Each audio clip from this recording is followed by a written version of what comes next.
Dito, pag pumasok yung galamay doon, iusog siya dito ng konti. May chance siyang mahulog. Ayan o. Ayan o, swing. Ayun o. So, konti na lang siya, di ba? May chance siyang mahulog yan. Dito, uuluhan na lang natin to. Yan, ganyan. So, swing. Yan. Kapitin natin sa kamay. Tapos, pang. Ayan na. Oh. Oh my God. Konti na lang. Ugayin mo na lang.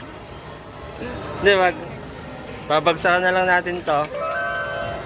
Para makuha natin yan. Ulo-ulo na lang to.